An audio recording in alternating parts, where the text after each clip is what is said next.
is teaming up with Rein in Sarcoma to take action against the cancer. Thankfully now with the new turf installment, you try to grab it, it will not budge. Put towards the historic Ear of Corn water tower because there won't be much studying getting done at the library. Construction isn't set to finish until next year. 2 of these city parks, as well as a local school, a square free of construction, came right here to the campus of Simpson College Saturday evening, say their organization is currently operating at a loss. Friday night, Coles Fieldhouse will be blasting. It has a message far beyond what meets the eye. The most popular drink on Simpson College campus is the iced caramel latte. Fraternity houses also had their turn this week. One man called it a celebration of black life. Old logo is no more.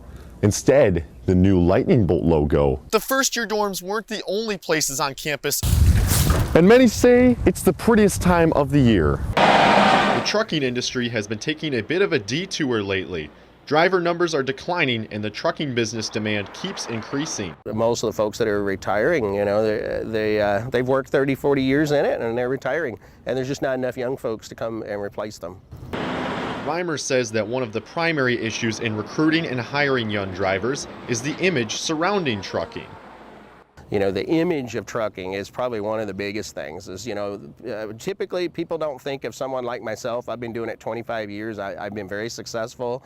I'm financially sound, and it's because of trucking. And I think that that's not usually the story that you get. The instructor especially enjoys using truck driving simulators to teach his students essential driving skills. They come in here and they practice their shifting, and then once they get pretty good at it, then we'll put them in the real truck. If the pandemic has taught us nothing else, it's that online ordering is fast, simple, and convenient. Few professions have been more impacted by this than truck drivers, and we see how their lifestyles have been impacted by that here today. One liability is the loss of pay when returning from a haul. It's the rates are really a lot lower coming back up this way. You can go down south to Georgia, Florida, whatever, bounce around little areas, and it pays really well. You try to come straight back, and it's basically a 50% cut on the rate. A crucial trait many truckers find themselves exercising is... You got to be patient. There's a lot of patience involved, like when you get in traffic jams and everything. And yeah, pretty much if you get sleepy at the wheel often, it's probably not for you, but yeah, just staying awake and being patient, a lot of patience. But the instructor says he sees some signs of optimism coming soon. I see hope in that. I think that we'll see more and more young folks. For KTTC, Ethan Humble. Chuck Navathi wasn't just your ordinary teacher.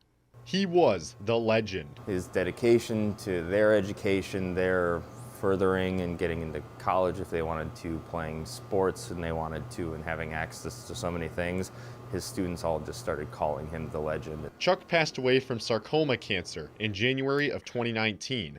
So why not honor him with his favorite type of beer? It's a light American lager with coffee, so it's kind of a curveball of what people normally expect for a coffee beer. People normally think big, heavy, dark. This one drinks super light, super crisp. 10% of the sales of the beers are going towards a great cause, sarcoma cancer research. But Navathi isn't the only one who's been affected by sarcoma. My mother actually passed away from sarcoma as well.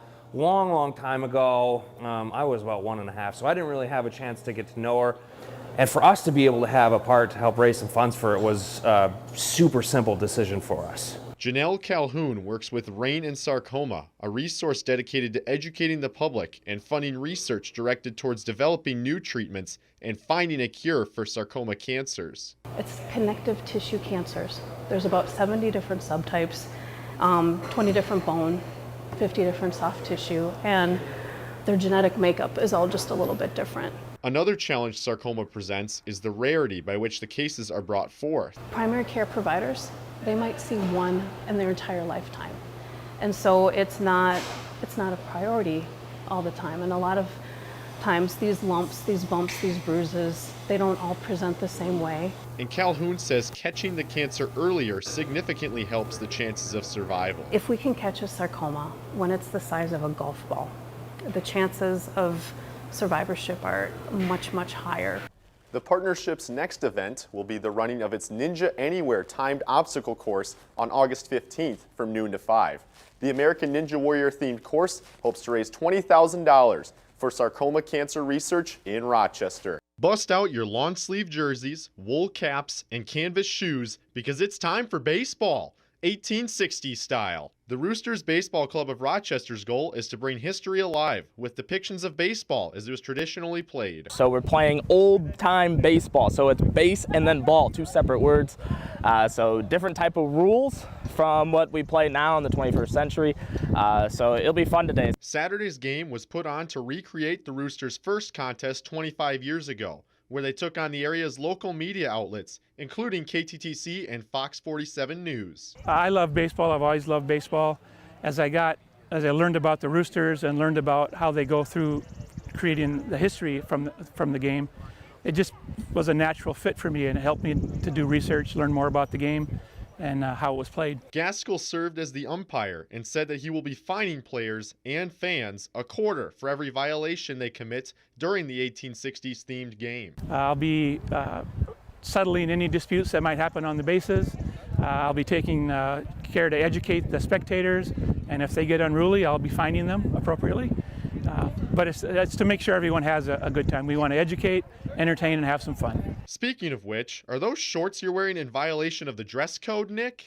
They told us that we could bring quarters in case if we get fined. So if you cuss, that type of stuff. Also, I have shorts on, so that goes against the dress code apparently. Even when it's 95 degrees outside, you have to wear pants. So it looks like I'll have to run back to the truck here in a second and get a quarter. And for those wondering about our Chief's performance, he punched the first pitch he saw out to right center field, only to later get thrown out at third for getting too aggressive on the base paths. Maybe he should stick to his day job. In Rochester, Ethan Humble, KTTC News.